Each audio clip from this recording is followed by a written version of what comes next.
September. This is nice.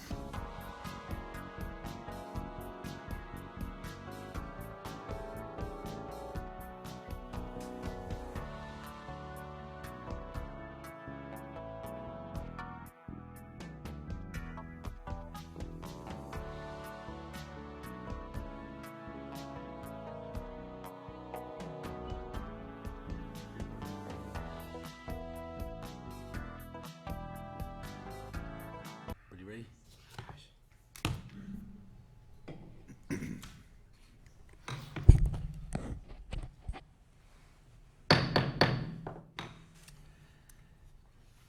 Welcome to the Tuesday, September 3rd, 2019 session of the Lake Forest City Council. Will the city clerk please call the roll? Certainly. Honorable Mayor Pandeleon. Here? Alderman Beidler. Here. Alderman Morris. Here. Alderman Newman. Here. Alderman Rummel is absent. Alderman Preschlack. Here. Alderman Kashgarian. Here. Alderman Moreno is absent. Alderman Bushman. Here. Mr. Mayor, you have a quorum. Thank you, Biddy. Would you all please rise and join me in the Pledge of Allegiance? I pledge allegiance to the flag of the United States of America and to the republic for which it stands, one nation, under God, indivisible, with liberty and justice for all.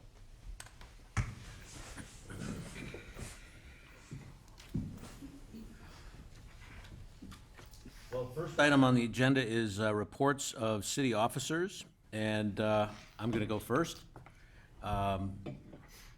I want everybody to join me in congratulating Elizabeth Holub for her recent peer-selected nomination to serve on the Illinois Government Finance Officers Association Executive Board. So Elizabeth's nomination is a testament to her dedication, reputation within the profession, and a reflection of her contributions to our organization. Elizabeth has carried on a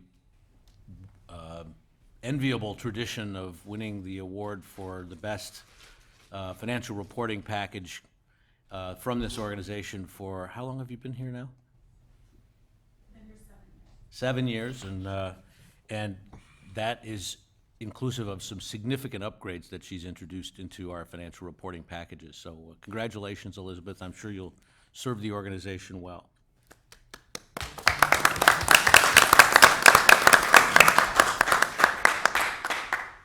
The other thing I'd like to mention is we all, when we sat down here tonight, received, and we'll talk about this in a little more detail later, a big thank you card from the staff that was manning the entryways to the beach this summer.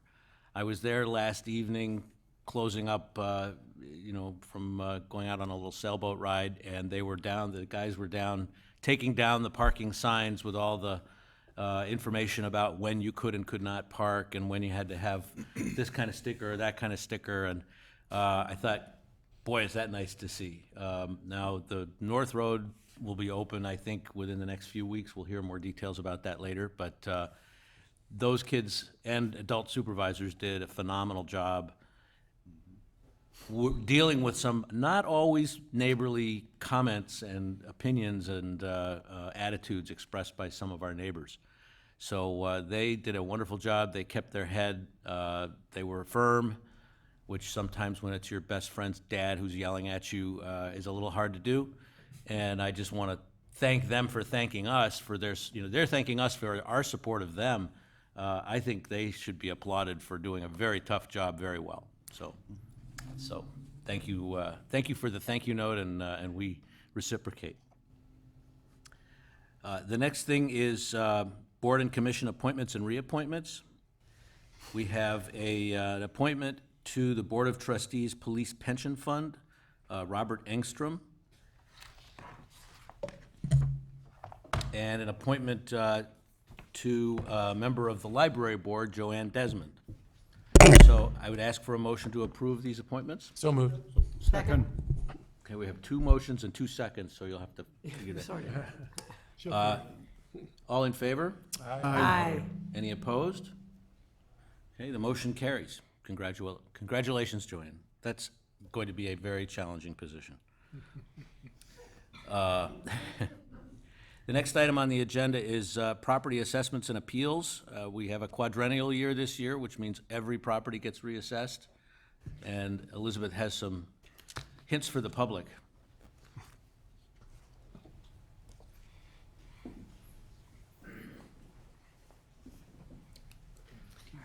Thank you. We wanted to just take a few minutes of your time this evening for a general public service announcement related to the property assessments, as they are going to begin to be mailed out by the townships in September, some coming as early as this week. This graphic comes off the Lake County website. I think it really easily demonstrates the parallel tracks that are happening right now with the property tax process. So right now, township assessors and the Chief County Assessment Office are working to update and finalize assessment valuations for properties in Lake County. And then once those assessment notices go out, the Board of Review is tasked with hearing appeals of those assessments and finalizing valuation numbers. Concurrent with that, the individual taxing districts throughout the county are going through their budget processes, and this fall will review and approve property tax levy ordinances that will then be filed with the Lake County Clerk's Office. We have technical difficulties. Thank you.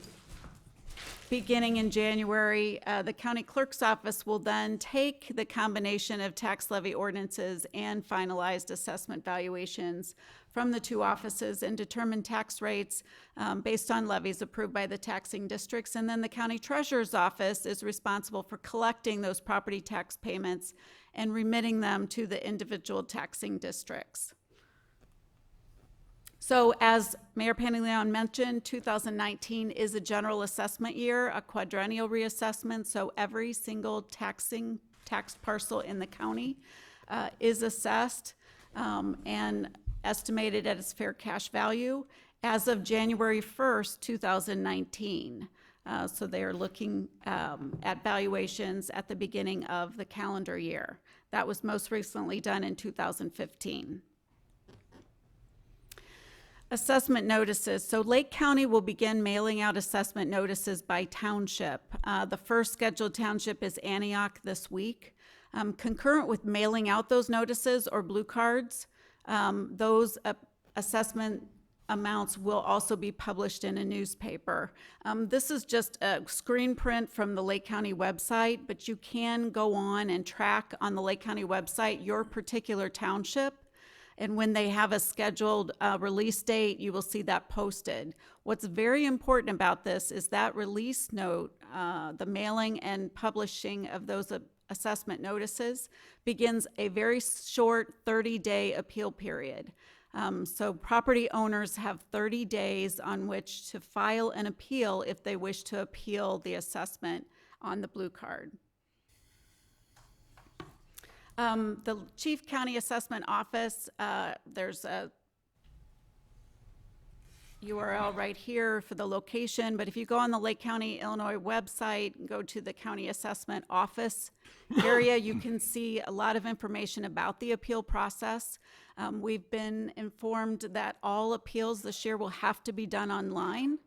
And if you're not aware, the county has recently completed a new implementation of a new system for their property tax assessments and notices and billing. And so that online appeal process is not yet live on the website, but will be in a very short time period. But you can see the Board of Review rules and a lot of information related to the online appeals of the assessments. In addition to the notification on the Lake County website, the city does, as a courtesy, update on the city website once a particular township assessment notices have been released. You can look for those on the front page of the city's website, and we'll update that when we're notified each of the 5 townships that have parcels in Lake Forest once they've released their assessments.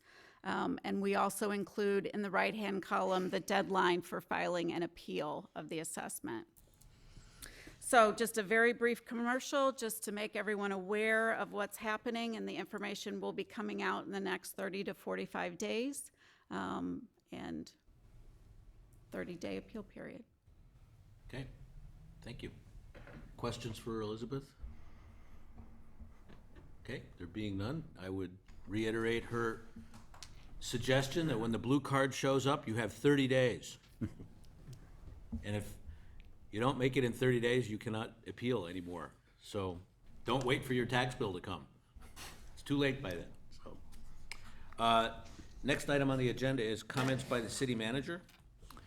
Great. Thank you very much, Mayor and members of City Council. I have two items tonight. First, if you'll recall, last month, members of the City Council received a copy of the Fire Department's annual report, which really did an excellent job, I think, summarizing the activities and achievements of the department over the prior year. A lot of credit to Chief Siebert and Deputy Chief Cronin and their staff in putting that together. I was reminded in looking at that document, even being surrounded by the fire department, you lose sight of really I think the complexity and volume of operations that the modern fire department entails. And so I thought the report did an excellent job sort of summarizing the activity of the department.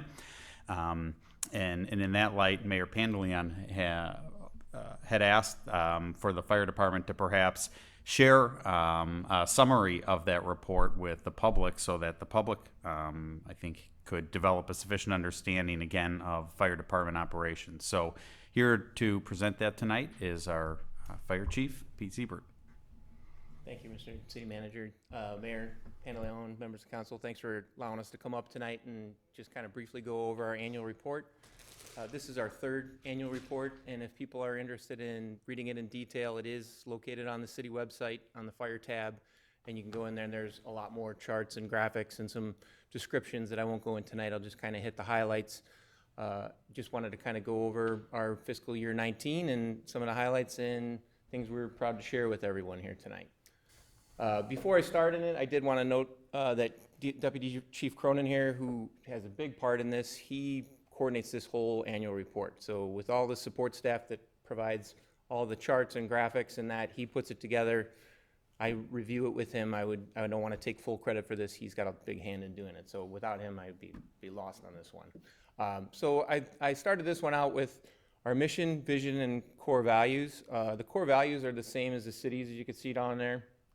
The trust, integrity, respect, and excellence. The mission and vision statements kind of hold some importance to me as the chief, because about a year and a half ago, when we did our second annual report, we realized that we had a mission and vision statement, but they'd been around for 10 years and they weren't current and they weren't defining who we were as an organization. So Deputy Chief Cronin and I and Division Chief Gallo looked out and we reached out to the whole fire department, and we got somebody from each level, a firefighter, paramedic, a lieutenant, and chief officers, and all of us got together and we came upon statements that we could agree upon that represented the city and our department. So the mission statement is very straightforward. It just says what we do. The one I'm really proud of is the vision statement, because it's kind of, I think, steered us in the direction we've taken in the last year or two, to reach outside of ourselves, to become innovative, adaptive, and resilient. That kind of hit home with me, and in the face of all internal and external challenges. So we've had to deal a lot with restricting budgets and just all the different stuff going on in Springfield and pensions, and I really credit our whole department of thinking outside the box and not just doing business as usual and coming up with a new plan to be successful. So looking at those, one of the big things we did in fiscal year 19 is we embarked upon a fleet of our fire apparatus fleet replacement. So as many people know, we had 4 vehicles that were 28 years old, and as well as another vehicle that was 25 years old. So this is pretty much part 1 of 3 or 4 where we've actually sold off one of the 28-year-old vehicles and the 25-year-old vehicle, and we were able to purchase the engine you see up there, which is a 2008 from the Rockland Fire Protection District, and we were able to secure a ladder truck that was a grant asset, and we were unable to assume the grant, but we were able to get it for a 10-year zero-cost lease. So put in some money to fix them up. As you can see, they're painted up and they look like they belong in Lake Forest. The one you see on the top, engine 211, is in service out at our Station 2 about 3 months, I believe, and we're just getting ready. We've been doing some extensive training on the ladder And once that goes in service, it'll allow us to sell off another piece. And as we speak, Marion Builders is building our brand-new fire engine. We just got the chassis delivered the other day. You'll probably hear that report when it's delivered in next year's annual report of the new engine. So we're really proud of these. They came out looking really good. Everybody on all 3 shifts had input in putting equipment on it and designing these rigs, so there's a lot of buy-in, and all the staff is really happy to have some good equipment coming. Another very big success for us was securing the FEMA grant for over $200,000 for what I consider one of our most important tools of life safety equipment, along with our turnout gear, is our SCBA, or our self-contained breathing apparatus. I was just out training with our shifts today. We have a house on Sheridan and Woodland that they're allowing us to train in. So we're training on these new air packs. They're slightly different than our current ones, but they're the state-of-the-art, top-of-the-line technology. And what's really impressive is these are replacing the air packs that were purchased with a grant almost 13 or 14 years ago for $140,000. So another way of thinking outside the box and doing more with less. Just a quick snap of the budget. I know it's not the easiest to see, but I think what most people take on here is the orange is salaries and the green is benefits, and it makes up more than 90% of our budget. So our controllable budget is very small, what we deal with, but we're very prudent with what we've been given. And if you can, I don't know if you can make out on the bottom there, the increase from fiscal year 18 to 19 was just a hair over $400,000, but that most of that was for the increase in the pension levy, which is displayed in our budget. But actually, if you take that out of the equation, it was only a $30,000 increase. So we continue to do good things with what we've been given, and we're thankful for that. So just a quick highlight of our responses.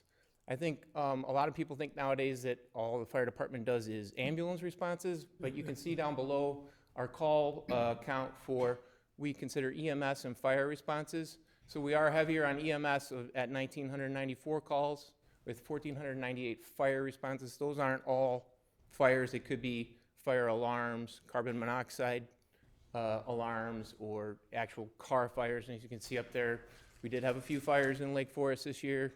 I believe we had 4, in fiscal year 19, we had 4 actual structure fires in Lake Forest, that one being a pretty significant one up there. Just some of the other kind of calls we go on. We had somebody in a ravine that they had to rescue in the snow using some rope rescue. We do get out on the tollway and Route 41, as you can see, some pretty significant damage there. And so our people are well-versed in all those types of responses. And that total response number over the last 3 years has slowly been climbing, but it's within about 100 and 120 calls from over the last 3 years. So we've been just steadily creeping up. Just a little look at a breakdown between the 2 stations. As you can see, our Station 1 handles the lion's share of the calls, and we're staffed appropriately to that. We have 8 people on duty, no matter what. That's our minimum, and there's always 5 people at the main station, 3 at Station 2. So we put the amount of staff and the vehicles at the busier station. And then just the blue and the red are the breakup of the fire and EMS calls by station. We do a lot of training. We train at least 6 days a week, 3 days a week on fire, 3 days a week on EMS. So just kind of threw in a couple of pictures of our people up there on the ladder truck, doing some rope rescue training. We do extrication training that kind of melds both fire and EMS, where we're doing patient care, taking them out of the vehicle and getting them into an ambulance. Down below, you can see there, we have worked with our police on some active shooter training where we train together. And God forbid we have a scenario like that, but working together, put together a drill, and we're all keeping up on that. The last corner there is our EMS training. We do quite a bit of in-house training, but that was a day that Lake Forest Hospital comes in, and they were teaching advanced airway techniques. So our paramedics are the top in the county. They can do so many things. They can do a drug-assisted intubation where they put them in an actual drug-induced coma and intubate them with a tube and breathe for them. So great training, and we're just blessed to have Lake Forest Hospital as our medical system providing that to us. And then public education we're pretty proud of. That's a shot of our Citizens Fire Academy we had in fall of 2018. We're in the process of retooling that right now, trying to come up with some good strategies to attract people to it, because everybody that's went through it really enjoys it, but we just have trouble attracting people and signing up. So we have some of our newer members coming up with some good ideas to retool it, but this is a good opportunity for them. You can see the people, the citizens were able to get their hands on the jaws of life. They were able to get up in the ladder truck, handle a fire hose, put out a fire. So it's interesting, and everybody that's done it has loved it. A lot of our public education, we go out and we interact with the seniors quite a bit. You can see we serve chili in the winter, and we serve them breakfast down at the beach. And it's been a great opportunity for us to not only interact with them, but I've had a lot of great one-on-one conversations with residents who might not have asked those questions, but they had us one-on-one and were able to ask things they wanted to ask. And then down below, you see the drop-in center, as well as Gorton, we do safety down there.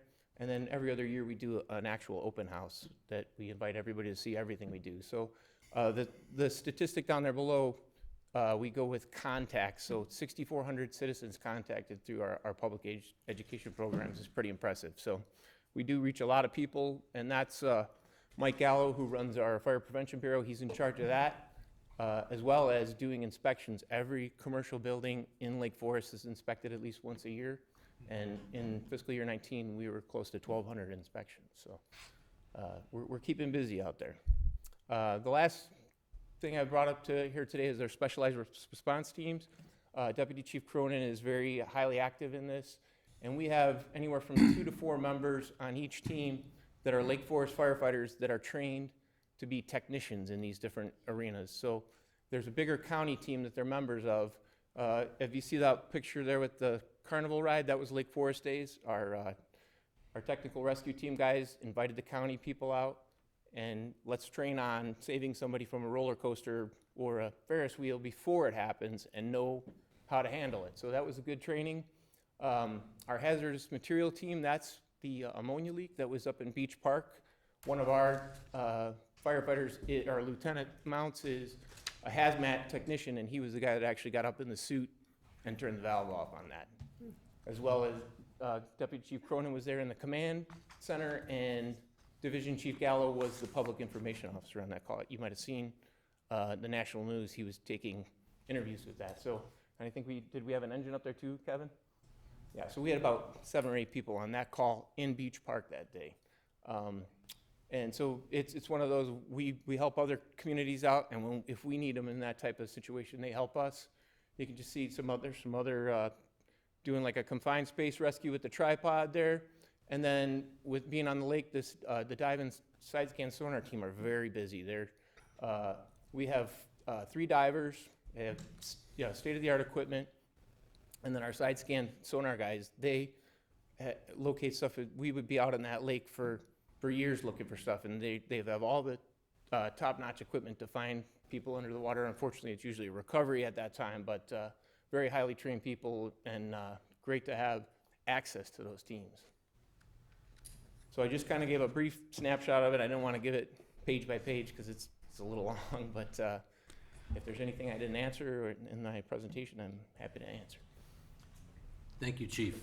I was just gonna, the training at the house on Woodland and Sheridan, could you just do a little more detail on what's involved in that? Well, I believe that was somebody let us, before they're going to do a tear down on it, they a lot of times they'll let us come into the house and put restrictions on what we can do there. But it's nice that so we were doing our air pack familiarization drills where we get in there and we go in, simulate, we use theater smoke, and we put a hose line in there, and we can go in and we do search patterns in there where, we have a maze in our tower at the station, but we can only do so much with that and people get used. This is kind of a real world where there's steps and doors and closets. So it was great. I did the training today, and it was just nice to get in there and get your hands on stuff. Good, thank you. How's your work with Libertyville coming in that agreement and the sharing of responsibility? It's been going great. We're coming up on October 1 will be 1 year that we started that intergovernmental agreement, and it looks like we're on pace to the 2 of us to run a little over 200 calls in the Knollwood area, but we've been there to back each other up when needed, and it's really worked well. Thank you. Other questions? It's just fascinating to see the sort of advanced capabilities that our team has, and I don't know that people really have any idea about that. So I think, thank you, Chief, and keep up the good work. This is another gift and treasure that we have in this town. Thank you, Pete. Next, I'm thrilled to introduce for the last time, well, for this topic at least, our Public Works Director. You're okay. Yeah. Mike Thomas is with us tonight to provide the final update for the Hughes Gateway Access Road Repair Project, which is nearing the end here. The finish line is in sight. And so, Mike, turn it over to you. Thank you. Good evening, Honorable Mayor, members of the City Council. We are pleased this evening to provide, hopefully, our final update. The project is going very well. I'm going to just show some pictures. You've all been down there recently. Things are moving well. Contractors are wrapping up. We have subcontractors in there now. So we're working with their schedules. We're working with the weather, and we have our own guys in there as well. First couple pictures were taken a week ago, and this is actually showing the embankment. There it is. The embankment's all set. Dirt has been brought in.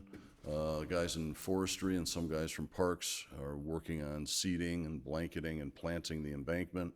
The trucks you see there are concrete trucks coming in. We had paved the first, whoops, sorry, that was the wrong button. We had paved the basic layer of asphalt going up, as well as the parking lot. Concrete curb then was placed on top. So that started last week. And these are just a couple of different angles that Mike Brokowski and Drone Nation took for us. By the way, they have been taking these pictures for us on a weekly basis, so we'll be able just to chronologically put something together at the end. There are the guys in forestry, and they've worked, as you know, both in the ravine and on the embankment. So it's been challenging for them. I think they're looking forward to wrapping this up as well. But various plants, and then again, the whole thing was seed and blanket. This was this morning. So you can see how much progress they made. They brought more of the seed and blanket down. We've got all the curb in. The parking lot, actually, Peter Baker was in there on Saturday. Parking lot is complete, meaning the asphalt is down. And we are now beginning to work on installing the concrete road. So again, just some different pictures. The embankment, they'll finish up between here and the next week with seed and blanket. The lower embankment already has been planted. They will work on that as well and seed and blanket that too. So again, finished parking lot.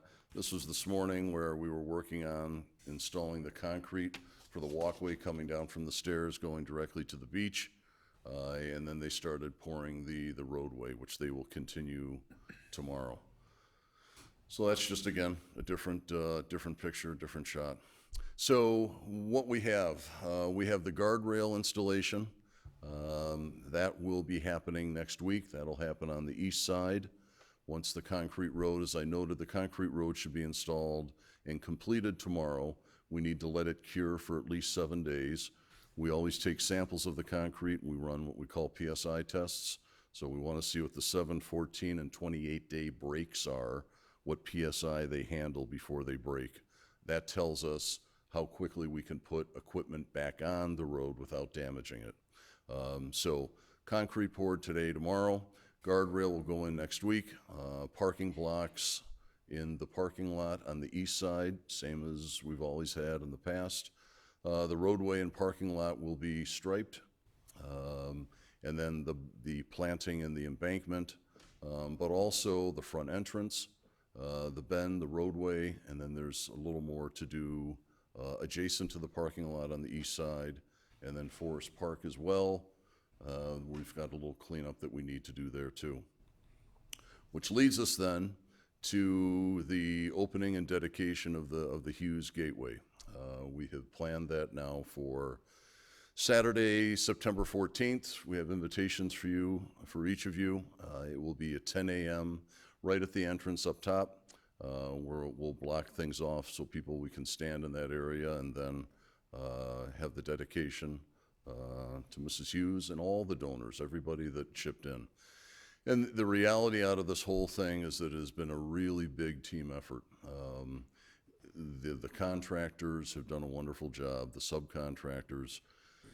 But we've had guys in our forestry section down there in the ravine all summer.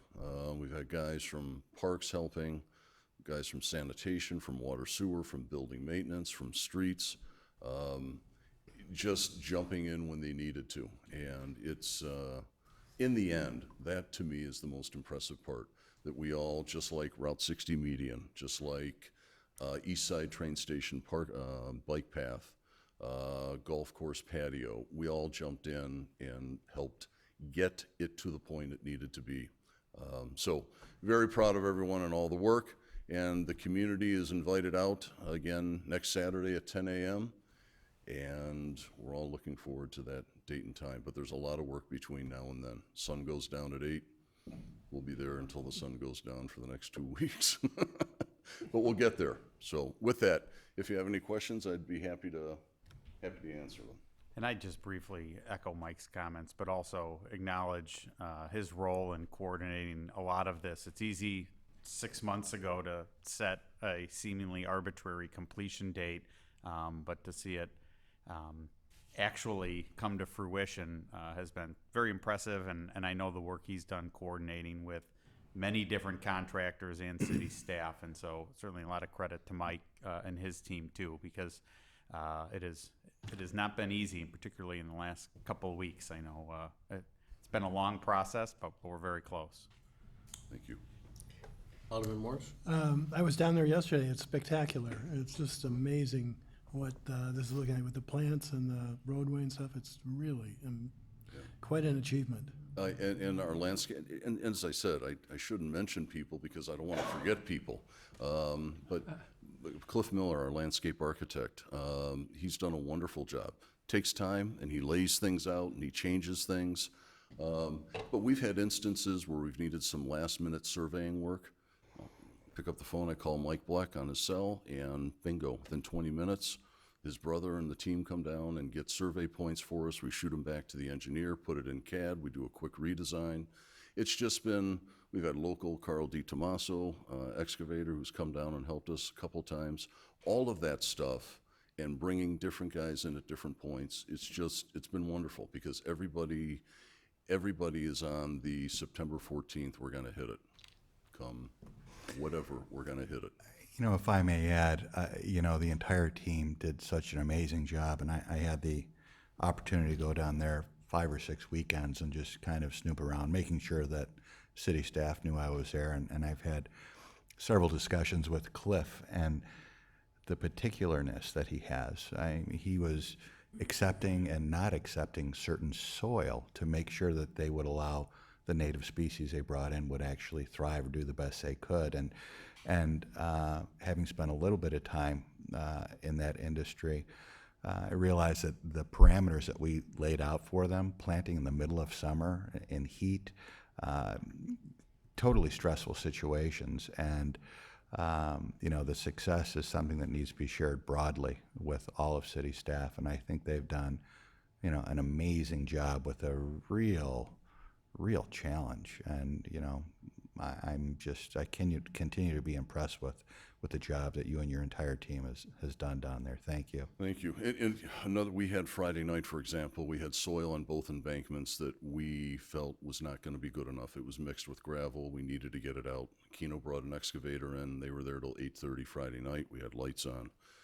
Baker came in on Saturday, put the 2 layers of asphalt down. We brought then 3 or 4 guys in on Sunday. They put 12 hours in, bringing in about 120 yards of dirt and getting it in the soil. We had to do it before today, because when the concrete goes down, we're off the road. So we had to get material staged, plant material, everything staged to set ourselves up for the next 2 weeks. But it's that type where Labor Day weekend, we had guys willing to come in and knock it out, and that's what's really impressive. Can I just add my praise? It's a place that's particularly close to my heart, both as a Ward 1 alderman and because of my experience with Forest Park. I'm just incredibly proud of the work that the team has done periodically. I've had reason to call Mike on other matters, and we always end up talking about what's going on down there. And I think the only thing I worry about is that I think we sometimes take for granted the quality of the work that happens when, you know, this was an emergency situation. We had to face it as aldermen, figure out how to handle it. But the real getting it done, and I know we pressured I mean, with the conversations we had with staff about, you know, can we get it for the summer? Can we? And you know, we were realistic about this, but we've still really stretched city staff. I know we have, and we are appreciative, and I hope you convey that, because it looks, unless some act of God happens, it looks like you are going to have pulled this off in an extraordinary way on time. And while I'm on the subject, if you don't mind me piling on, speaking of on time, seems to me that Old Elm project came in maybe even a couple of days early, or even earlier than that. We were 2 weeks early. Yeah, that would 2 be weeks more than a early. couple of days. So thank you for that. That happens to be a route I drive fairly often, and I know everybody was appreciative of the quality of the work there. So just keep it up. Now you've got us expecting all this, so just so you understand, that's where this goes. I will say, working with job. good contractors, and I know we develop specifications and go out to bid for everything, but in the end, when you can work with good contractors that you get on board right at the beginning and say it's important to us, therefore it must be important to you. We hit these deadlines, we hit these targets, and both projects we hired great contractors that we're real happy with. So, thankful. Alderman Morris. One more, thank you to Sally, Director Swarthout, for keeping the staff morale up in the face of a grumpy public, who I'm sure didn't make things easy for them, but they did a great job, so thank you. Alderman Bushman. Recognizing that we're not able to name everyone that contributed so well to the project, the one thing I'd like to add and emphasize is, as much as we had great contractors, great workers, great people from the forestry department, it still takes a leader, a coordinator, to put it all together. And Mike, that was you. You did a great job coordinating the work, getting it done, working with the people, having them show as well as they did how great they are. Again, that rests with the leader and the person who can pull the thing off. So again, just give an extra emphasis to you and your contributions. Team effort. Thank you. Thank you. I have one question. One of the things that has been sort of a hallmark of your staff and department over the last few years is bringing a lot of work in-house. And you alluded to it, but you weren't very specific. But if you had to guess, what percentage of the labor that went into this was right out of forestry, public works, you know, all the different, because that's just absolute bottom line savings to the citizens in the community. I mean, that's Well, labor we and- already have that we don't have to pay extra for. Sure. What net that actually equates to is that we change our priorities. So I will say forestry spent from the time I came to you, I believe, first or second meeting in May, and requested approval to go out and purchase $57,000 worth of plants. From that point up to today and up to the 14th, forestry's been there. So their priorities have changed. They, at the same time, in the early spring, were trying to get their spring planting in, but then they put a full court press on all of this. Park section over the past 2 weeks has spent a good amount of time down there. But the other sections, streets, sanitation, has been on and off when we've needed them. But we will go back and take a look at those hours. But what is very nice to have is that when you have a curveball thrown at you, and you're able to say, you know what, we've got equipment, we've got guys, we'll take it. Contractor, you're not gonna do it, or you're gonna charge us too much, or you don't have time, fine, we'll do it. And that's been the beauty with this whole thing, is that there's been numerous instances where things have come up, or where we're trying to avoid bad weather. Next Monday, Tuesday is going to be bad, we gotta get in there Saturday, we're going a full day Saturday, we're gonna work part day Sunday to get this knocked out, because we knew the weather was coming. that type of flexibility on all of those projects that I mentioned, Route 60, bike path, golf, they're all the same thing. They're all, the contractor goes so far, we want to put that Lake Forest final touch on it and bring it to the community on time. And that's where it's nice having that ability to grab guys with different expertise. We had a guy heading up to Wisconsin this morning to get a load of black dirt. We needed another 12 yards of this soil, and we needed to get it quick. So just being able to do that was wonderful. Alderman Newman. If some council people recall, we opened a bid during the project for Deer Path Golf Course, and the patio bid was about double what we expected. So again, staff put their heads together and came up with a plan to do the patio in-house for about, it was under budget. So again, another tremendous cost savings. So this beach project is not a single rabbit out of the hat. This is an ongoing demonstration of performance by staff in answering the bell in difficult situations. So congratulations. Thank you. Great job. Thank you. Thank you. And when can I drive on it? Saturday the 14th. At 10:30. Okay. Maybe you should be the first one down the road. Thank you, Mr. Mayor. That concludes my report tonight. Okay. The next item on the agenda is committee reports. First item is approval from the Finance Committee, recommendation of a pension subcommittee recommendation to revise the city's pension funding policy to reduce the interest rate assumption from 7% to 6.75% for the police and fire pension plans. Alderman Morris, Finance Chair, will present this. Well, good evening. Our pension Elizabeth. subcommittee is proposing a change to the city's pension actuarial model. As you may remember, part of that model is an investment return, assumed investment return. So we're recommending lowering the investment return assumptions for the police and the fire pension funds from 7% to 6.75%. We've seen a downward drift in our investment returns over the past several years. In addition, we see the financial markets are telling us to expect lower returns in the years ahead. In the package, we included two recent articles from the Wall Street Journal discussing the lower pension return impacts on all the U.S. pension funds. And we also included a summary of the pension return assumptions from other communities around us. So you'll see all that, generally from 7.5 to 6.25. So we're kind of in the middle of the neighboring communities. But the important part is the lower return assumption means that the city's going to have to make up the difference in funding due to the lower investment returns. So for the fire pension fund, that's about $159,000 of additional expense that we'll have to put in the budget next year. And for the police, it's about $164,000 of additional expense. So we're asking you to approve our recommendation this evening.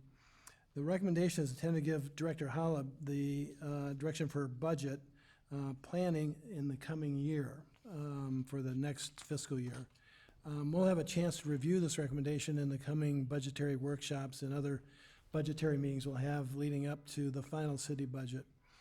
And if investment circumstances change, either for better or worse, we'll still have an opportunity to provide new direction for Director Holub. I might ask Alderman Newman, who's on our subcommittee, if you want to make some comments. Well, I would just point the council's attention to page 2 with the 15-year return charts. We've had pretty much an unbridled bull market since coming out of the financial crisis of 2008. So if you look at the 10-year averages of 7.5, pretty much on both funds, that's what you might expect over a long period of time. But we've just had this 10-year run in the stock market. It's unlikely we'll get another 10 years similar to that. And that argument is supported by looking at the 15-year averages, which includes the financial crisis of 2008. So anytime you get a significant pullback in the market, those returns will drop. And you've also got you've got a 30-year treasury under 2%, so you're not going to really get much help from the bond market. So 6.75 when compared to these 15-year numbers is still optimistic, I think. So I think we're moving in the right direction, but we have some more room to go. Director Holub? Thank you very much, and I'd like to first thank Alderman Morris and Alderman Newman for all of your work on the pension subcommittee. It is a lot of detail and a lot of numbers to work through. We bring the actuary in, have conversations with him. They meet with the fire and police pension boards to get their perspectives before they pass on recommendations to the city council, and I appreciate all the time and effort you put into it. I know that you have all received a lot of information regarding this agenda item. I have a few slides that I think just summarize the information, but I can certainly answer any questions you have at the end. So the city has spent the last several years updating its actuarial assumptions for police and fire pension costs. You can see where we were with the actuarial valuation at 4/30/12 with the different assumptions that go into the actuarial valuation and independent calculation of the funding requirement. And the numbers in red for each year, those are changes from the previous year. We've typically used the methodology of changing one lever in one year and do it gradually, recognizing that they all have a negative impact on both the funded ratio of the plans as well as an increased contribution requirement from the city. So we have tried to be conscious and aware of that. So you can see the different changes that we've made in the individual years and the impact on the funding required by year of those changes. You will recall that with the actuarial valuation of 4/30/17, the city took significant steps moving towards a different approach to funding public safety pension and not relying on the state requirements under statutes, with that having been a significant issue with the 40-year amortization window being extended twice and considering another extension now. So with 4/30/17, the city moved to a different mortality table, a different salary scale, and significantly reduced the payroll growth assumption. And that change, while requiring a significant increase in contributions, also worked to bend the curve and make those annual increases going forward much less than the 8 to 9% we've experienced for about 15 years. So the funding requirement did significantly go up 2 years ago. We did not make any changes for 4/30/18, but with 4/30/19 looked at a couple of different changes, both recommended by the actuary, but also being an intent and desire of the pension subcommittee to bring that interest rate assumption down even further. So the recommendation for 4/30/19 is to make a change in the investment return of 0.25%, but also to adopt changes recommended by the actuary to the mortality table. One reflects more of a public safety specific focus rather than general population. And the other is Department of Insurance updated demographics. They updated their report based on 2017. Those are changes from their 2012 study, which looks at the total population of police and fire pension plan participants throughout the state. And so that is a table released by the Department of Insurance late last year. It's not outdated, it's based on 2017 data, but they released the table at the end of 18.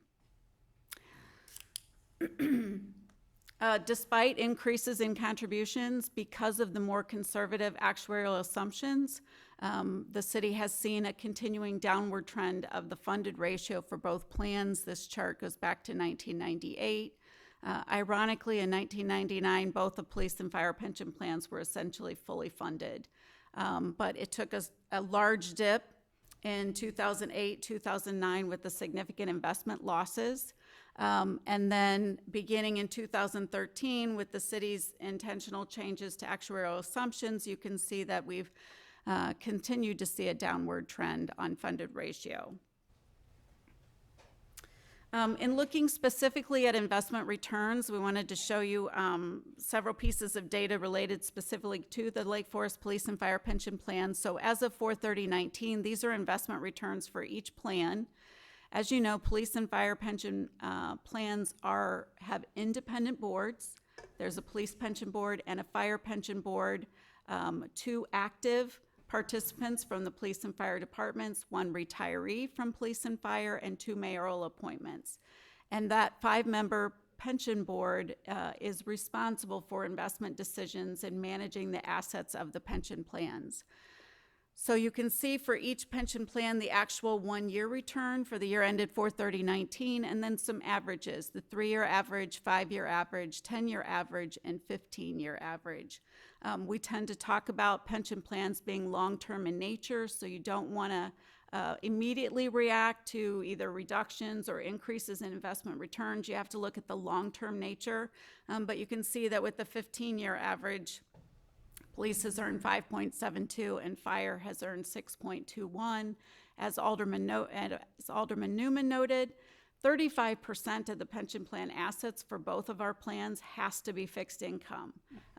Only 65% can be invested in equities. So that is going to bring the overall return down as well. This graph, quite busy, but it shows the actual investment return by year going back to 98. Red is fire, blue is police. And you can see that it will fluctuate both between police and fire as well as from year to year, depending on the makeup of the investments in the portfolio. The important thing to note from here is kind of the linear progressive line for both plans. Begins at about 7%, which is our current, but you can see that it has gradually shown a small decrease. So it's downward trending, as Alderman Newman noted, with changes in investments and interest rates over time. In addition, we wanted to look at what other police and fire pension plans were doing. So we just recently completed a survey of these communities, asking them what their current investment return assumption is for their plans. For those fire communities that show NA, those are communities that are not served by a municipal fire department. They are served by an independent fire protection district. And so that community only is funding IMRF for their non-public safety and police. They do not have to worry about funding the fire pension costs. But what you can see is that, as Alderman Morris noted, the range of both fell between 6.25% and 7.25% for the survey, with an average of 6.8 for both police and fire, which all of that data led the pension subcommittee to the recommendation that's before you this evening to adjust the investment return assumption from 7% to 6.75% for both police and fire. I'll be happy to answer any questions that you have. Questions from? More comment, Elizabeth, when you said we are required to maintain the 35% in fixed income, is that what you said? Correct. Right. Just to confirm, I know this, but in case anybody's watching at home that is unclear about this, this is a state requirement. This is not something that is even remotely flexible at our end. We must do our pension. The way our pensions are organized and managed is completely set up by state. Where we have flexibility is in the number we're deciding now, and in our appointees to those boards. Is that correct? That is correct, Alderman Beidler. So the statutes dictate the benefits. The statutes dictate the minimum funding requirements, which the city has historically done more than statutorily required. And the state mandates the portfolio investment authorizations. And so because Lake Forest police and fire pension plans exceed 10 million, they have the greatest latitude currently in state statutes, which is up to 65% fixed income. What's more important is that the smaller plans have less. So the smaller plans, who arguably may have even a more difficult time funding their pension plans, have a higher fixed income percentage in their portfolio. So just I think it's always important whenever we're talking about the pensions, and you know, people wring their hands. We see things in the papers all the time about the pension liabilities that other communities face, and as responsible as we've been, and frankly, I feel pretty good about how we've managed this over the last number of years, it's still something we worry about all the time. Think about what's happening other places that are not as in such good financial shape as we are, and there's so little we can do. And I think if there's if other people feel the same frustration I do, then we have to look to the state. We have to look to our state representatives, regardless of their parties, and say this must be dealt with. We must take a closer look at this, because I think we're going to see, and I've heard people who are more involved in this than I am say, we're going to start seeing municipalities on their knees. Not us, but there will be some. And I mean, is that what it's going to take to be responsible about something that we know has been a problem for a long time, and we wring our hands, but we are very, very limited. And I will say, I'm incredibly impressed by how we've managed these things, but we are part of a state that I don't know that every municipal officer can say such a thing. So if you pretty recall frightening. earlier tonight, Chief Siebert's presentation, that 90% of the budget currently goes to salary and benefits, and that benefits liability is increasing at 6, 7, 8%, while his tax levy is not. So that 90% is just going to continue to grow and squeeze out the other 10%. Alderman Bushman. Just to echo what Alderman Beidler said, it certainly would be most welcome for our state to take action and help alleviate the problem that affects us and throughout the whole state. I did want to spend a little time, I had talked to Alderman Morris and Elizabeth to get a better idea of what impact we're talking about. Because I do recognize that if we are talking about greater funding to the pension, what does that mean in terms of where the money comes from, or what are we not going to do because the money's not available? And Elizabeth did a nice job breaking it down, because I had heard different numbers. The 744, which is $750,000, were going to be impacted, and then what was clear in the presentation now, just in terms of the change in the interest rate, the 0.25%, that's $323,000. But here's a layout, and most of it is given. In terms of the changes in the mortality and the DOI, these are things that continue to change with mortality and demographics, I assume. And looking back in history, it's things we have done periodically, and it's something with just recognizing what's there. Do you see anything here in the breakout of opportunities that we can do things to reduce the costs? Not reducing. I think everything you've got above the first line, the subtotal that is $421,392 combined between the two plans, are all items that are fairly out of the city's control. You could certainly delay the mortality and IDOI assumption changes, but it's going to increase. So as you go further and further, then the impact on the contribution is going to be greater to begin to adjust for those changes and assumptions. As you pointed out, the demographic change is actually a favorable. Yeah, the mortality was a negative, and the IDOI change was positive, and so the actuary recommended taking them together, packaging them, and making those changes in the same year. And everything above that is related to the actual demographics of the members of the plan, changes in normal costs, salary increases. If a particular plan participant goes on disability pension, then that gets reflected in the new actuarial valuation. The investment return actuarial basis. So it's important to remember that from the actuarial standpoint, they will take gains and losses in any given year and amortize that over the next 5 years, because what they want is they don't want significant increases and decreases impacting the contribution rates. So there's a table by which each year's gain or loss is amortized over 5 years, and so it just steps in. So that is all, that's all taken place in the past and can't be changed. Administrative expenses are just simply the administrative expenses each year of the board. training and DOI costs and other things. Those include investment management expenses. The payroll growth assumption is the one we've moved from 5.5% to 2% 2 years ago to bend the curve.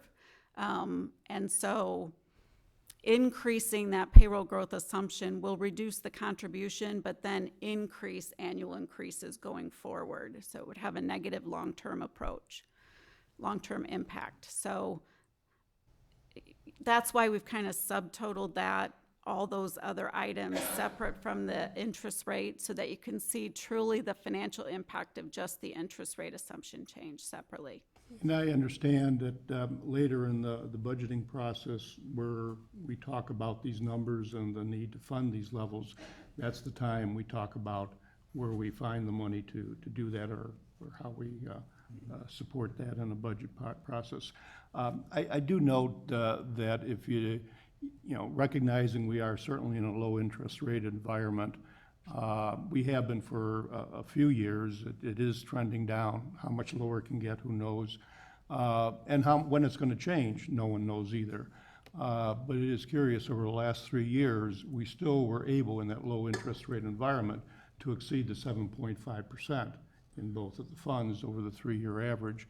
And actually, year to date today, looking at the market, even though we had a down day today, stocks are up 12% for the year, and maybe if the bonds are a 2% payment, you're still doing very well compared to the assumption we have. So it's not a dire situation. It may be a year from now, but who knows what it's going to be for a year from now. Right, but Certainly. when the 30-year goes from 2 3/4 to 1.9, that's a pretty big gain. And that's not gonna repeat itself. Right, that was a gain. In fact, if it goes the other way, it's gonna be a loss. So you did get some contribution from the bond market as interest rates were continuing to fall. But I mean, this is the lowest the 30-year probably has ever been. Right. So if you're banking on it going lower from where it's ever been, I don't know. I'm You not come see banking me, on that. okay? Yeah, I don't know. I'm not that smart to know what the future holds. But, And Alderman Bushman is correct as to the timing of the investment market.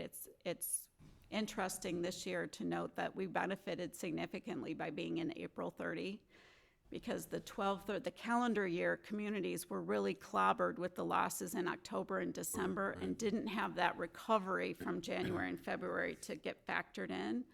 So in this particular year, the 4/30 year ends benefit compared to the calendar year communities. Thank you. Other comments, questions? I'd just like to add my 2 cents. This pension subcommittee, made up of Elizabeth Holub and Alderman Morris and Alderman Newman, has done something here that is attracting attention around the state in terms of helping Lake Forest get control of this obligation over the long run. And this is just another piece of that puzzle. Continuing to use conservative but reasonable assumptions, and breaking a few, what would you call them? Sort of icons in terms of how to think about this. And as a result, when we look at the long-term projections, within about 3 years from now, we ought to be on pretty much of a flat line with our annual contributions. And meanwhile, the state of Illinois and most other municipalities are looking at something that looks much more like a hockey stick in terms of what their long duration exposures are. So thank you guys for that. It's been just a great contribution, and as I mentioned, we've got Elizabeth on tour going around to conferences and things, explaining this to other communities, and they look at her and they say, you can do that? And, yes, you can. Now, we do have the luxury of being able to put in some early additional funding, which makes a huge difference, that not all communities are gonna have the wherewithal or the discipline to do, but it's not that much in the context of our overall budget. It's less than 1% of our overall budget. So we can do that for 3 years to get control of this. So with that, I would entertain a motion to approve. So moved. Second? All in favor? Aye. Any opposed? Is it votes tonight? The motion carries. Oh, was that a roll call? That was, I wasn't sure if you wanted anyone from the public to comment? Oh, public comment. Anybody on the public would like to comment on this? And it can be a voice vote, that's fine. Okay, yeah, it's sort of in the gray area. Thank you, everyone. The next item on the agenda is opportunities for citizens to address the city council on non-agenda items. Is there anybody here in the audience from the citizenry that would like to comment on something that's not on our agenda tonight? Okay, seeing none, the next item on our agenda is items for omnibus vote consideration. We have 5, refreshingly short list. Approval, number 1 is approval of the August 5th, 2019 City Council meeting minutes. Second is approval of the check register for the period July 27th to August 23rd, 2019. Third is consideration of an ordinance approving a recommendation from the Building Review Board, first reading, and if desired by the City Council, final approval. Number 4 is the award of a bid for the Gorton Community Center roof replacement project to DCG Roofing Solutions, Inc., in the amount of $109,840 with a contingency of 5%, or $5,492. And the 5th is consideration of a recommendation from staff to authorize the city manager to enter into a professional services contract with Tesca Associates for continued support for the comprehensive plan update. Are there any items that anybody would like to pull out and address separately? Okay, hearing none, I would entertain a motion to approve. So moved. Do I have a second? All in favor? Aye. Can I get a roll call vote? Oh, that's right, there's some bids here, sorry. Alderman Beidler? Aye. Alderman Morris? Aye. Alderman Newman? Aye. Alderman Preschlack? Aye. Alderman Kashgarian? Aye. Alderman Bushman? Aye. 6 yea, 0 nay, motion carries. Thank you, Biddy. Next item on the agenda is ordinances. We have one of those tonight, two. Number 1 is consideration of a recommendation from the Zoning Board of Appeals in support of variances for the IDOT Deer Path Route 41 Pump Station Replacement Project. First reading, and if desired by the City Council, final approval, which is presented by Kathy Cerniak, Director of Community Development. Thank you, Mr. Mayor, members of the council. This item comes to you from the Zoning Board of Appeals. It is forwarded with a unanimous recommendation in support of the requested variances. You are familiar with this project. In fact, at your workshop about a month ago, you heard a presentation on it from Michael Thomas, Director of Public Works. So I'm going to focus on the variance, but I'm going to provide a little bit of a review of the background. The IDOT pump station is proposed. A new pump station is proposed at Deer Path and Route 41. The exact location of the proposed pump station is on the southwest corner of Deer Path and Awani Lane. The golf course is located directly across Deer Path. Route 41 is just to the west. To give you a little bit better sense of the property, this is the parcel. The property is owned by IDOT currently. It is adjacent to a ComEd right-of-way. The bike path is in the ComEd right-of-way. Further west is the railroad track, and further west from that is Route 41.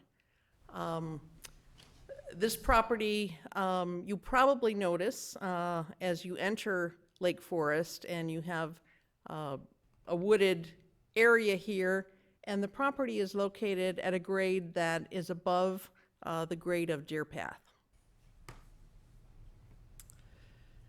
As the Zoning Board of Appeals looked at this, they really saw 4 key points. Number 1, they saw this project primarily as a public safety project, a project that was very important to the community and really long anticipated. They understood that the pump station and generator structures for which the variances are requested are part of a larger project. They also understood that IDOT funding is available for the project. There may be some minor cost to the city relating to enhanced landscaping or restoration, but the majority of the project, the vast majority of the project, in an amount of about 11 million, will be funded by IDOT. We understand that that money is designated for this project and is currently available, so there is some urgency in making sure that that money doesn't get away. And the reason this is before you tonight is because the location of the structures for the generator and the pump station requires a zoning variance. And in fact, in early meetings, city staff encouraged IDOT to request a variance because the variances actually allow the structures to be pushed into the setbacks on the north and west side so that they can be moved further away from the neighboring residences. So it's a bit of an unusual variance. Stepping back for a moment, I mentioned that this is a public safety project. This is the location of the pump station. And as you know, our public safety building is located to the east. Deer Path Middle School is located a bit further to the east. Our central business district is a bit further to the east. Northwestern Lake Forest Hospital is located to the west of the intersection, and obviously, we all know that Deer Path is a critical east-west access through our community.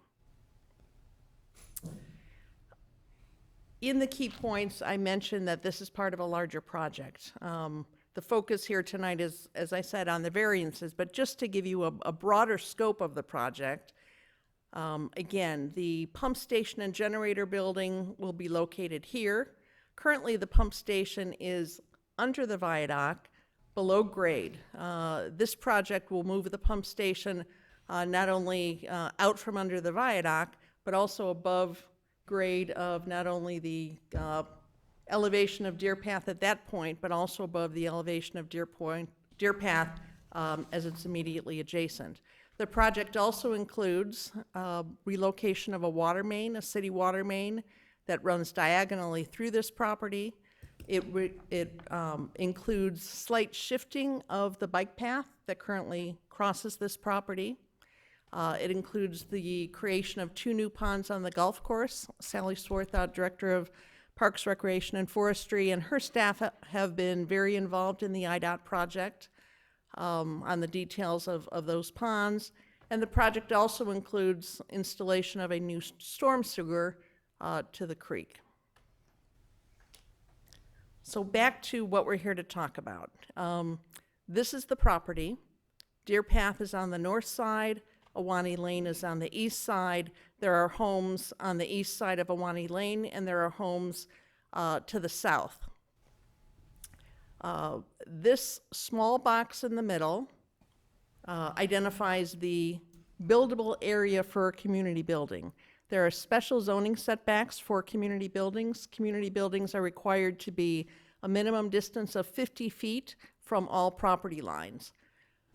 As I mentioned, city staff early on encouraged IDOT to push these buildings away from both the east side of the property and the south side, and in doing so, they are encroaching into the 50-foot setback along Deer Path. This distance, I think I have it on the next slide, but I think this distance is about 37 feet rather than the required 50 feet.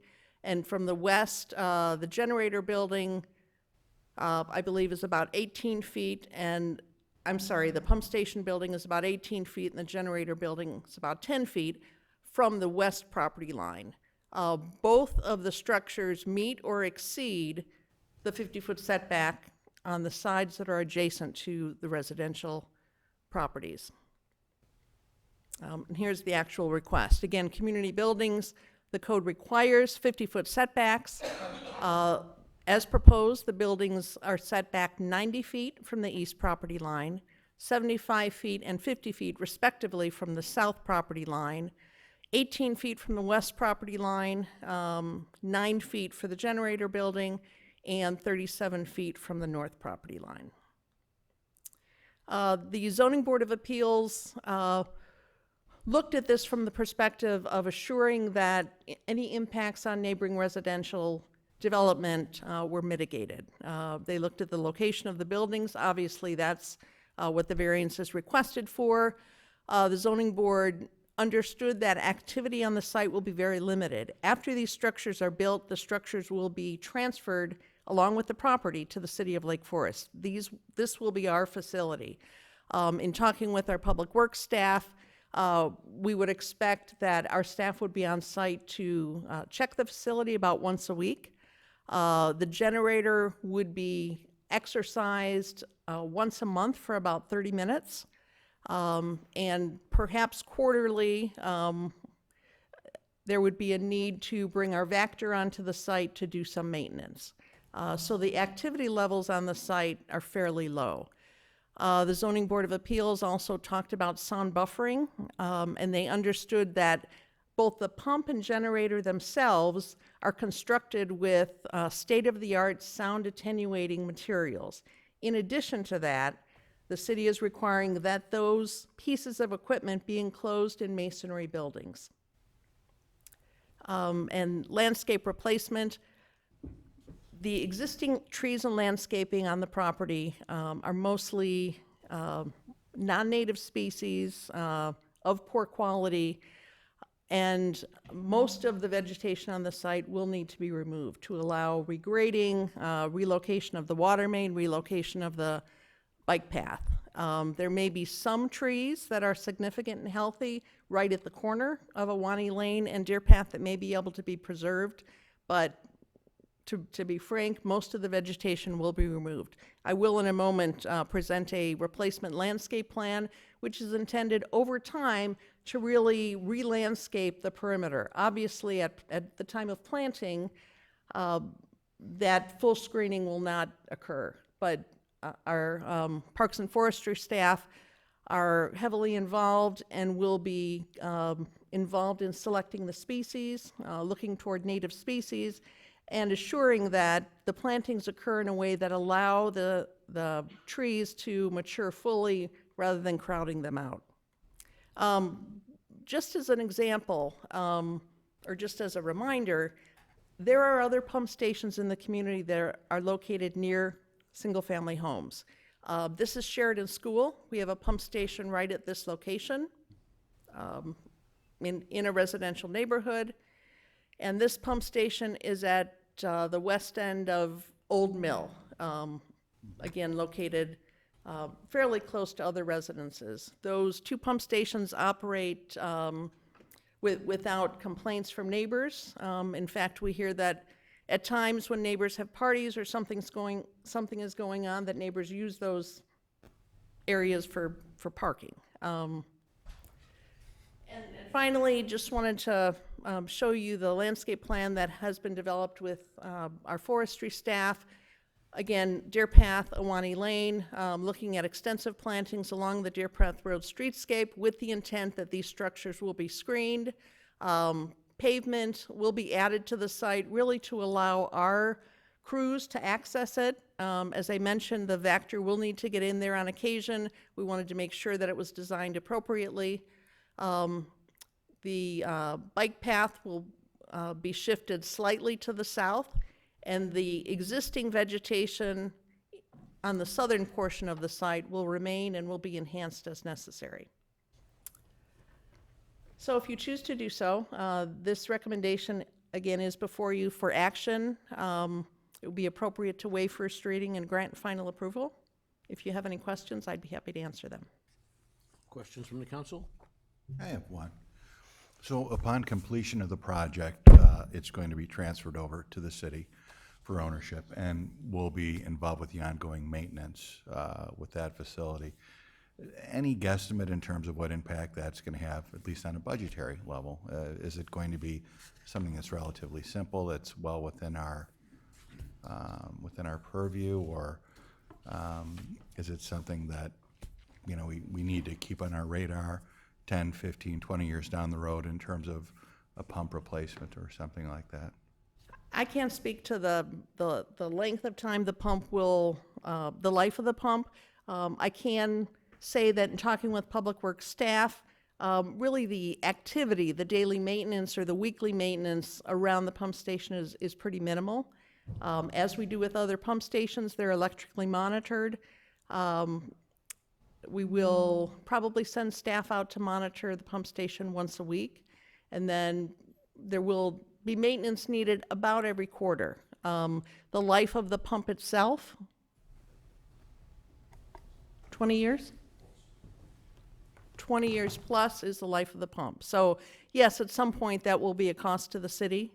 But the tremendous benefit to the community of eliminating or significantly reducing the impact of the incidence of flooding under Deer Path is very important. The fact that IDOT is coming in at the front end with covering the full cost of the project is very significant. Yeah. It's an opportunity we really can't pass up. Great, great.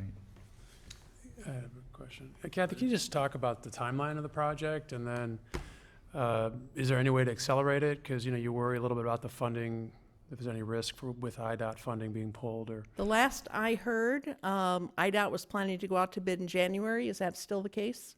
No. November? We back to November? We first heard that we were on track to go out, for IDOT to go out to bid in November of this year. I think last week I heard that we were at January. It sounds like there may be some potential to move that up. City staff from Public Works, Parks, Recreation, and Forestry and Community Development have been meeting regularly with IDOT. I think we've developed a very strong relationship. IDOT representatives are excited and anxious to move this project forward. So I think if there's the opportunity, we will do that. The project itself, as you heard at your work session, will probably take 18 months to 2 years to complete. It is a big project. There will be disruption on Deer Path. And that's what we have to put up with to get there. Yeah, and just for informational purposes, I'm curious, the genesis of this, because I can think of several other IDOT issues. For instance, the underpass just north of Wesley and south of Route 60 tends to flood quite a bit. And was wondering why IDOT zeroed in on our Deer Path Road pump station. And is it something that we can bring forward to IDOT in the future to hopefully get them to take a look at that underpass on 41, which when it does rain, it seems like that is a major thorn in the side of transportation. Fixing Deer Path, I think, is in our best interest, but it would be nice to know that one of the other underpasses in the community is also being looked at. It is being looked at. Good enough. And for the record, they're also on a slightly longer-term plan to completely redo the intersection at 176 and 41, including the same kind of flooding mitigation. They've got to acquire land to do that because of the configuration of the interchange, so that'll take them a few years before they can get started. So there were some people that were concerned that they'd be doing both 176 and Deer Path at the same time in typical, in somewhat typical fashion, but that's not the case because of the timing of acquiring land. This doesn't require that. They can just build it, so. Awesome, thank you. It seems to me, given the severity of the flooding that happens under 41 at Deer Path, I think we're pretty lucky to have this parcel in such close proximity to alleviate this problem. And I think I read in the packet that we get improved left turn lanes Yes. as part of the project. And that's worth even more maybe, because that's just a roll of the dice going through there and trying to turn left. Correct. That was a part of the larger project that I forgot to mention, but as noted in the packet, the suicide lane, as it's referred to, will be I would say vote eliminated. before they change their Yeah, minds. don't. Let's not talk about this too much, let's just do it, right? So, any members of the public would like to comment on this project, this variance? With that, I would bring it back to the council for a motion to approve. So moved. Seconded. All in favor? Aye. Any opposed? Can I have a roll call on that also? It's an ordinance. Oh, okay, I'm sorry, I'm having trouble reading this. Alderman Weidler. Aye. Alderman Morris. Aye. Alderman Newman. Aye. Alderman Preschlack. Aye. Alderman Goshgarian. Aye. Alderman Bushman. Aye. 6 yeas, 0 nay. Motion carries. Okay, the next item on the agenda is also going to be presented by Kathy Cerniak. It's consideration of a recommendation from the Plan Commission in support of adoption of an update to the comprehensive plan as it relates to the Waukegan Road Settlers Square Business District and surrounding area. This is a first reading. Kathy? Thank you, Mr. Mayor, members of the council. This is a next step in what is a fairly lengthy process. The City Council authorized an update to the comprehensive plan because of some activity and discussions that were going on in the Waukegan Road Settlers Square Business District. You directed us to first focus on this area of the community. So I'd like to briefly cover 6 points this evening. I'd like to review again exactly what a comprehensive plan is. I'd like to review the process to date, the point we're at now, and the process going forward.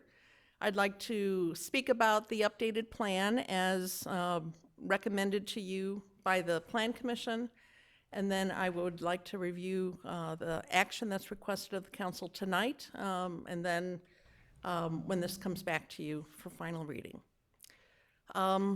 So what is a comprehensive plan? Most important, a comprehensive plan is not a zoning code. A comprehensive plan is not regulatory. It doesn't mandate actions, but it identifies a vision, it identifies a desired outcome, and it identifies opportunities. As we had these discussions, we really encourage people to not be limited by current zoning and not be limited by current uses or current development. The comprehensive plan identifies challenges. Importantly, the comprehensive plan is a PR tool. It really should be used to inform residents, to inform property owners, inform developers, and it should be used very often and intensely by our boards and commissions to really understand the vision that has been set forth and to try and take actions that move us toward that vision. It establishes a framework for evaluating development proposals with a plan now that's 20 years old, and comprehensive plans usually cover 20 years and look out 20, 30 years or more. But a comprehensive plan should allow us to be less reactionary and even in early discussions with developers to really point to what has been identified by the community, what has been approved by the council as a desired use for any particular area.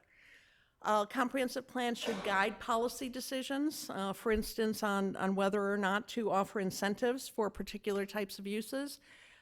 Importantly, it should guide amendments to the city code. As I said at the beginning, comprehensive plan is not a zoning code, but the comprehensive plan identifies a vision, and once the comprehensive plan is adopted, it's appropriate to go back and look at the zoning code, make amendments to make sure it aligns with the vision set forth in the comprehensive plan.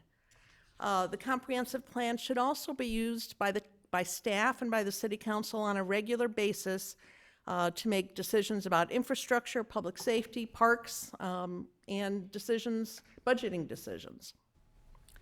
So knowing that that's what a comprehensive plan should do, we have been working through a process. A working group was appointed. Working group included 8 members, and the members of that group were selected because they had a special interest or a special knowledge specifically about the Waukegan Road Settlers Square Business District. The working group held community forums, they held their own work sessions, and they served as advisory to staff in developing a draft that was then presented to the Plan Commission. The Plan Commission is the body that is required to hold public hearings on any amendments to the comprehensive plan. The Plan Commission held a public hearing over the course of 2 meetings. They directed some changes to the plan, and the plan in your packet, with some slight errors that need to be corrected, reflects the recommendation of the Plan Commission. So we are at this point in the process. The recommendation from the Plan Commission is before the City Council. Because of the significance of this work, we have brought it to you for first reading only. Also, recognizing that 2 aldermen are not present tonight, so we are simply asking for first reading tonight.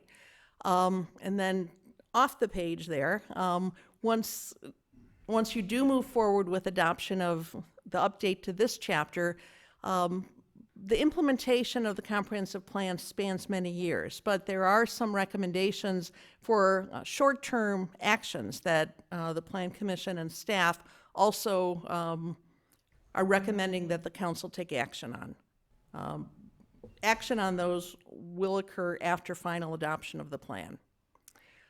So just to review, and I'm going to review this a couple times, the council action that is requested tonight, we're asking for your high-level input on the document in front of you.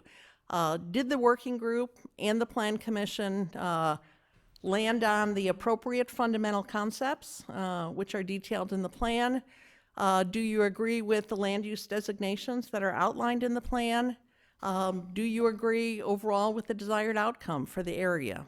So looking for your input on whether any of those have missed the mark.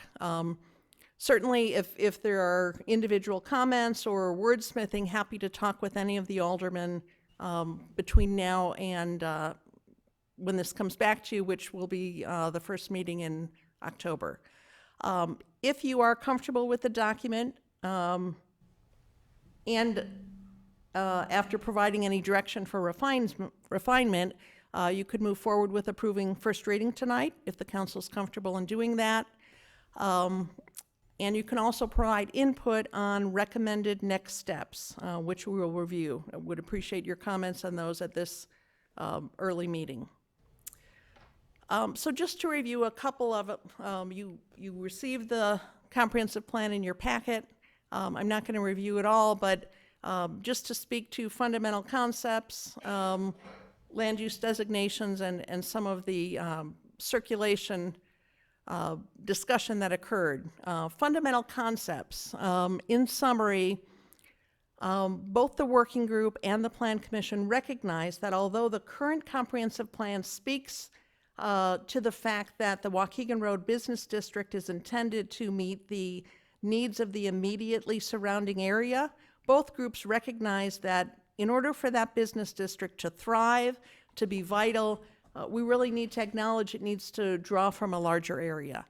The fundamental concepts encourage increasing residential densities in the area, providing that opportunity.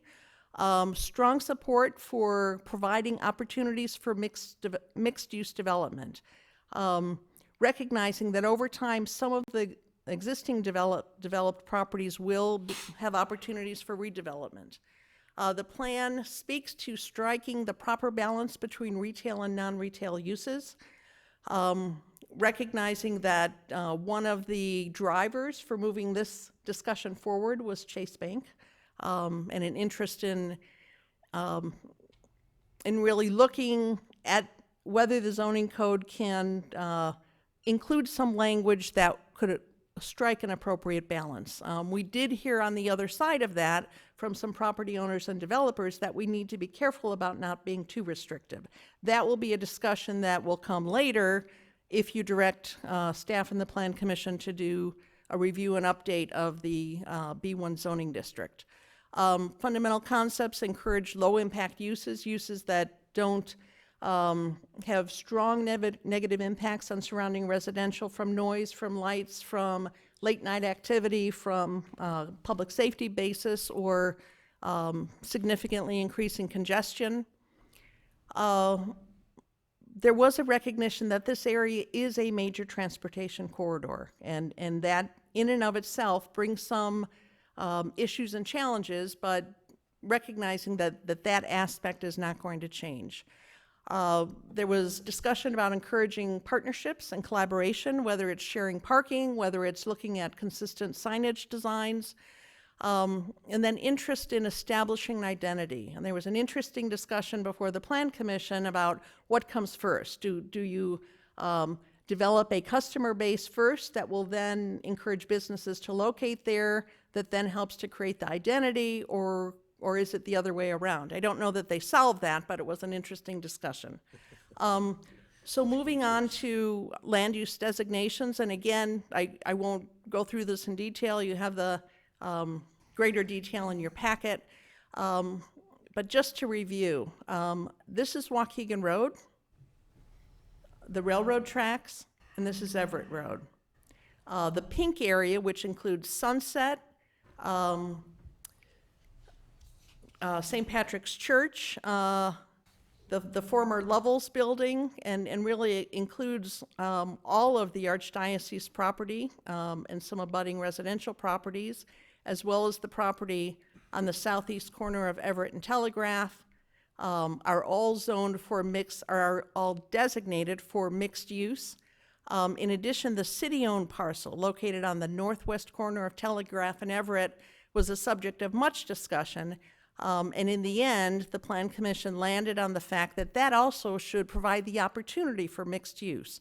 What that means is that as these areas develop, consideration should be given to, number one, assuring that first floor commercial development is the primary use. The Plan Commission expressed concern that the mixed use not be interpreted to allow this area to go completely residential.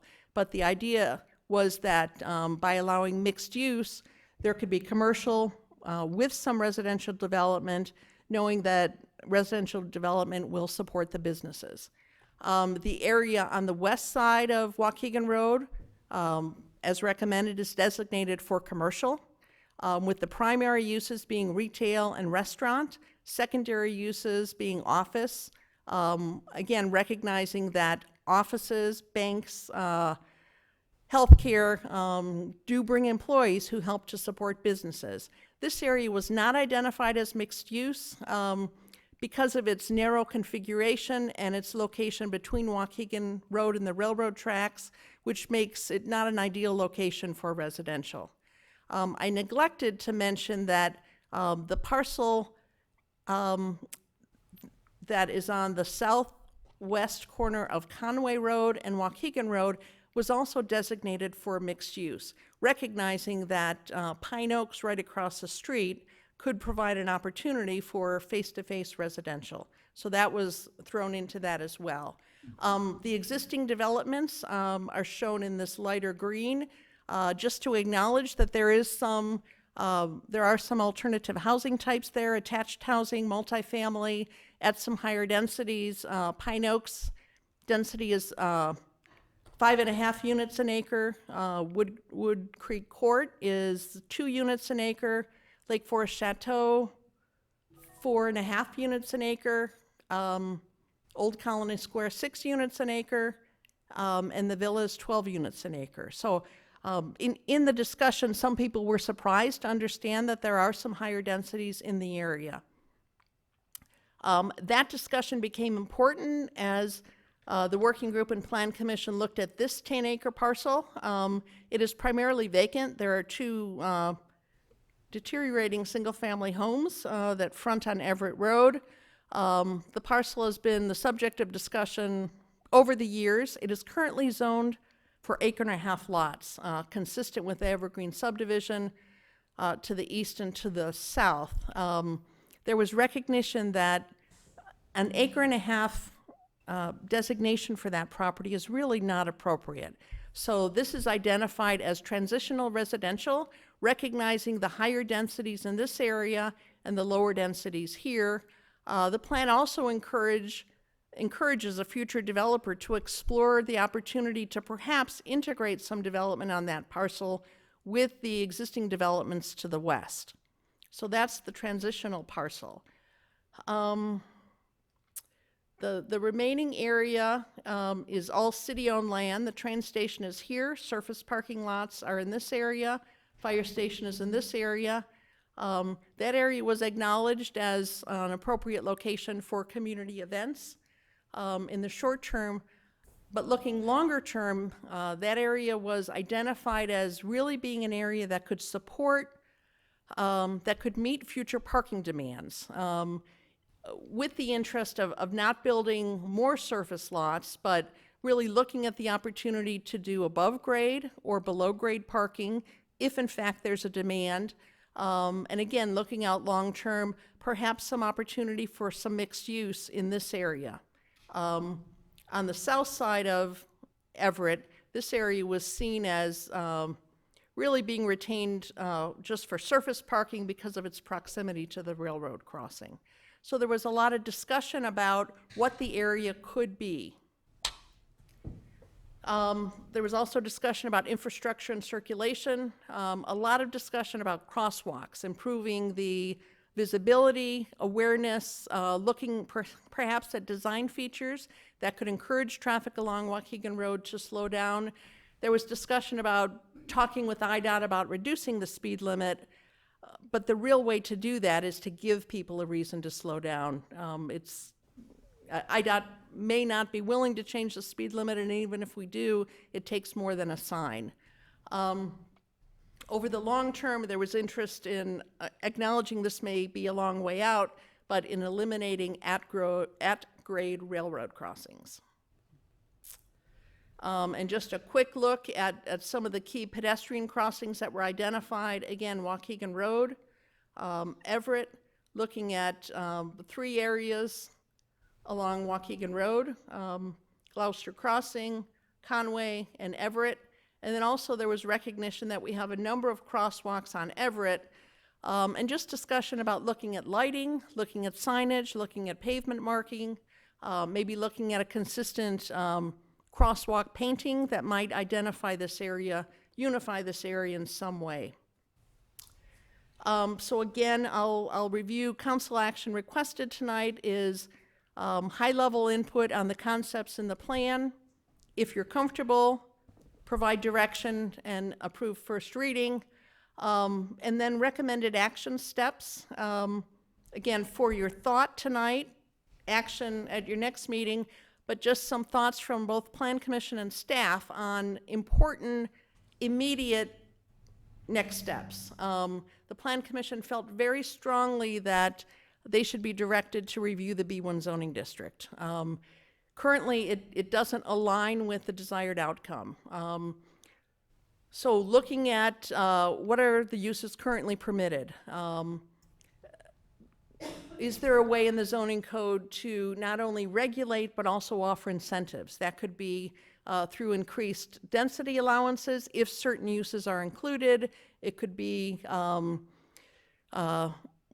through other types of incentives yet to be studied. The zoning code could include, as it does for restaurants, performance standards, so that if certain very specific standards are met, the process for approval and review can be streamlined. Again, just ideas that might be considered by the Plan Commission, not to get out in front of them. There's also been interest based on recent discussions in reviewing the special use language and thinking about what uses really are appropriate for the special use designation, and what criteria really could help the City Council to have more control over special uses to achieve what we're really trying to achieve. Other recommended next steps, direct staff to engage in discussions with IDOT. Could there be some design modifications that could help to slow traffic, improve the safety of crosswalks? Direct staff to continue to work to increase community events. We've had a good partnership with the Chamber of Commerce on some recent events. The Plan Commission also felt strongly that the City Council should reconsider the city parcel located on the northwest corner of Everett and Telegraph Road. Currently, based on council action probably a couple years ago, that property is land banked. It's sitting there pending an understanding of whether it might be needed in the future to support the commuter train station.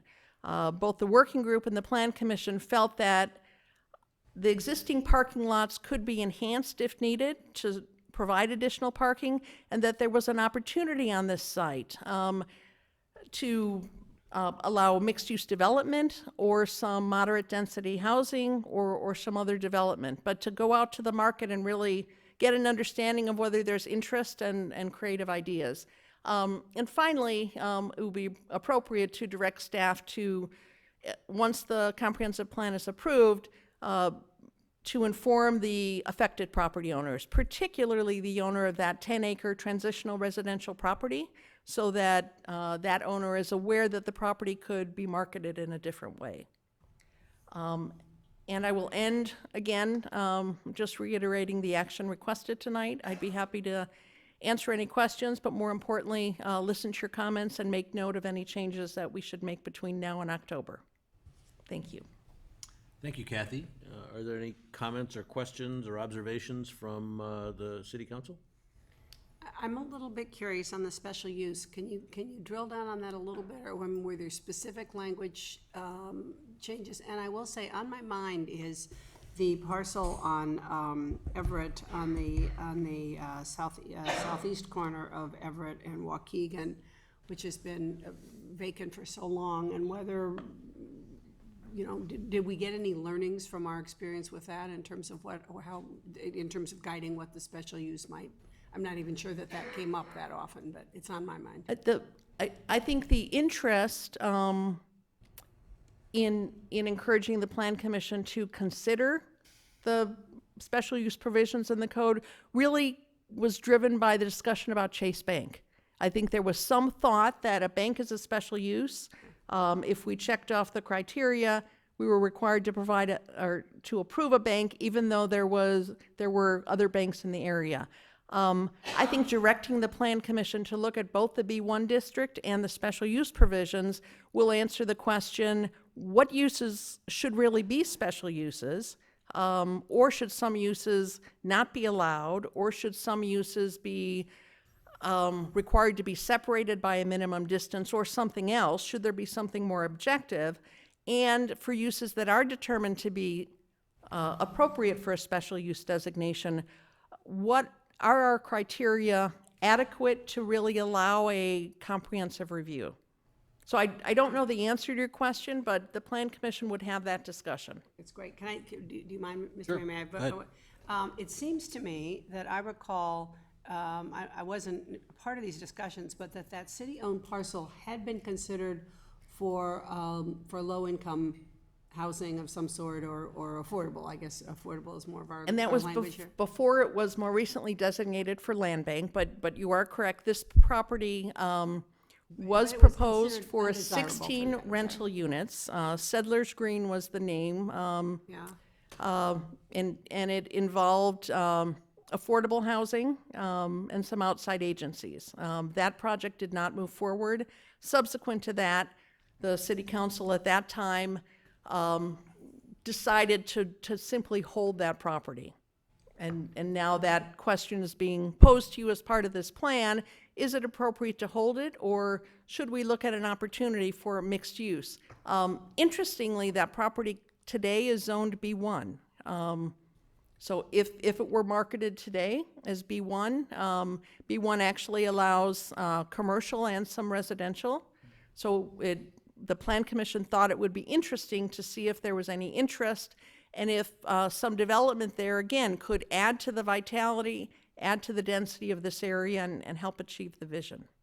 Isn't it fairly routine? I was noticing, I happened to be in Chicago today, and I was noticing how many residential developments have retail on the ground floor. And in this kind of neighborhood, it seems like one of the things we know that people like in rental apartments, and even seniors look for walkability, grocery stores proximate, restaurants proximate. I mean, it looks like it may be a very interesting site for something like that. And all of the pink areas, that was the discussion. That, again, the comprehensive plan doesn't say we adopted it, we're going in and demolishing the buildings that are there tomorrow. It simply says, if there should be an opportunity, if a property owner leaves the site, or a use leaves the site, that opportunity, and exactly as you're describing, Alderman Beidler, is a discussion the Plan Commission had. Could we combine first floor commercial with residential, which brings people right there to support those businesses? Thank you.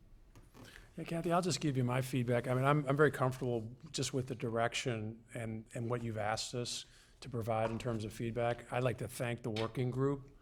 And so former Alderman Edelman, who is the chair, and the 8 folks that were involved in that. It's a lot of work, and of course, the Plan Commission, who is working closely with you on this. And I think at this stage of the game, I wouldn't want to put any constraints and have any answers from us. I'd like to see just what they come back with in terms of what's the best use. And it seems like B1 and sharpening the pencil there just makes a lot of sense to me. And so I really thank you and everybody else that's been involved in this, because it's a big effort, and we do it, every 20 years or 15 years. And I think we should look at all different alternatives, especially in the context of the B1, to make sure this is vibrant and attuned to the growth and the vibrancy that we want to see there. So I'm very comfortable with the first reading. Thank you. Alderman Bushman? I do echo the thoughts that much appreciation to those folks that have contributed, the working group, the Plan Commission, Kathy, and all the efforts she's put in. And it was an area that was, based upon experience over the last several years, something that was sorely needed. We really needed to pull back and look at the vision, look at what we understand the properties are, what's the potential there, because I feel there was a risk of the future vitality of the area if we didn't do anything about it. So I'm very happy that we've taken the steps. We've taken it in a very positive way, very timely way. I talked to Kathy, certain what I'll call vision concepts that I think need to be reinforced in this policy. I go back to the 1998 plan and what was said there, and talk about enhancing the vitality of the area, and I think it's important to pick that concept up. I think it's important to pick up the concept we talked about of, when do we get to the point where we have too much of a dominant use, where we lose the synergistic effect of a vibrant retail community. And we need to, make sure that we build into this plan the concept that we have the flexibility to prevent something that does really undermine property values, undermine the variety of businesses that are needed and desired by the community. Also, I know we talked about the low impact, and Kathy's reinforced some language here that I felt was important, that we talk about congestion and public safety in those contexts. And also, there's another concept here where the importance that the city be proactive in looking at the economic development, seeing what we can do. It's a concept that is, expressly set forth in the Route 60 corridor. It's the same sort of concept that maybe is implicit here, but I'd like to reinforce it with seeing some language there on it, and be happy to work with Kathy on that. And the last comment I had goes to Alderman Beidler's point about special use. I think we did learn a lot about what permitted use, special uses, non-permitted uses, conditional uses, and that education, I think, is something that does dictate the need to revisit the zoning code, define better, what it is we allow. And the importance there is not only from the standpoint of a developer to know what he can and cannot do, but also from the legal perspective that I know I've heard the expression that we don't want to get into the problem we had with the McDonald's when it first went into Lake Forest and all the litigation costs. And I'm confident, working with the city attorney, we can minimize that problem. Never going to avoid it totally, but come up with some strong language that says, this is what is permitted, what's not. If it's a special use, these are the conditions, and they need to be satisfied, and it's the burden on the petitioner to satisfy the petition, to satisfy those conditions, not the city. But one more comment too, that I'm happy to see that, even though we're still talking about the vision, there's efforts being made, and Kathy alluded to the fact that the chamber is looking for opportunities of creating more events there, and has back-to-school event just a week or so ago. But also we had some real estate professionals, including one who's in our audience here, do a yeoman job of putting together 3 community events. And this really adds to the community spirit, adds to the positive nature of what we are looking for in a broader sense, but I think it does contribute to the vitality of the business district itself. And I certainly encourage continuing that. Thank you. Other comments from the council? Okay, there being none, I would invite any member of the public that would like to speak about this matter to come forward. There being none, I would bring this back for a motion to waive first reading and grant final approval of the ordinance approving the petition in accordance with the zoning board of, I'm sorry, I'm reading the wrong thing again. I'm having a rough night here. First reading. Yes, you can't go a month without a meeting. No, it's not the zoning board, it's the plan commission, but anyway. Anyway. Please make a motion, somebody. So moved. Do I have a second? Seconded. Point of order, do we have the opportunity with this motion to still work with staff? So if This there is are first revisions reading. to come back at the next Yep. reading and share them Right. with the council, any specific wording that makes sense from everyone's standpoint? Yes. Hopefully so everyone's First standpoint. reading, so we have another reading. Thank you. Also to give the two absent aldermen a chance to weigh in. That too. And this is a roll call vote, I got that one right this time, so. Alderman Beidler. Aye. Alderman Morris. Aye. Alderman Newman. Aye. Alderman Preschlack. Aye. Alderman Gushgarian. Aye. Alderman Bushman. Aye. 68, 0 nay, motion carries. Thank you very much. And I would like to reiterate the comments about the hard work of a group of volunteers in putting this together and really rethinking this. This area has been actually very much in the city's, on the city's priority list for as long as I've been involved in the city government. The train station, the fire station, the streetscapes. When I first came to Lake Forest in 1989, there was an old Sunset store in that, what's now Sunset Corners, that was, literally looked like it was gonna fall down. So there, there was a TIF that was highly successful here. So this has been an area that has received a huge amount of attention from the city for as long as I've been involved in the city government. And we continue to refine, we continue to learn from our mistakes. I think it's a great idea to take a good look at the B1 district and see what that really, what that is and what it could be. Improving walkability here is a huge challenge, but it's something we don't need to shrink from. We should try to keep doing that. So thank you, everybody, for your involvement and for the Plan Commission to taking the time to really get down into the details here. And Kathy's leadership. The next item would be new business, but I don't see any new business. So the next thing after that would be additional items for discussion, comments by council members. Alderman Newman? So my wife and I have our house on the market. It's under contract, scheduled to close on September 12th. If everything goes according to plan, she and I have rented a house not in the second ward, so I've advised Mayor Pandeleon and the members of the caucus about this for some time now, so they are interviewing candidates with a recommendation to Mayor Pandeleon. Should all this come to fruition on September 12th, if it all happens as it should, then this will be my last meeting. That is unfortunate news for the city of Lake Forest, in my opinion. I mentioned before at some length the contributions that Alderman Newman has made to this pension resolution, which is really revolutionary. And what not everybody has seen also is his extraordinary contribution to the improvements to the golf course, along with Alderman Beidler. And these are legacies that I think will serve the city extraordinarily well for a very long time. So, and Good news is the city has a deep bench, so. Yeah. Well, I'd also echo the contributions, in terms of the personnel work that he did on the city manager search, and that was a lot of work.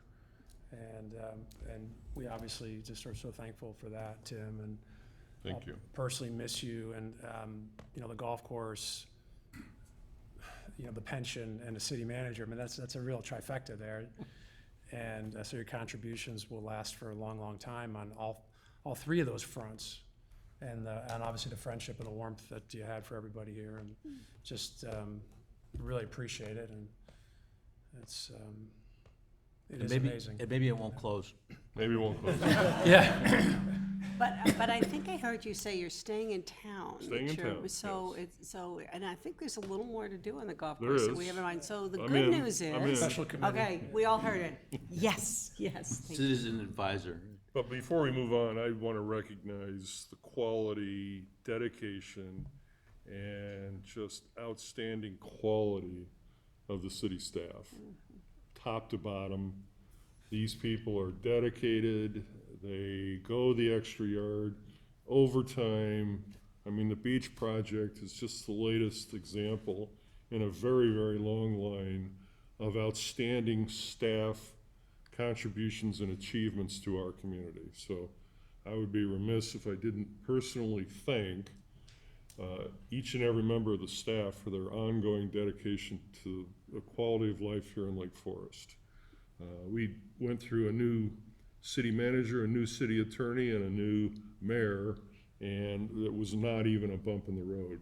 That's an outstanding salute to the quality and depth of our staff. So thanks to everyone. I'll be around.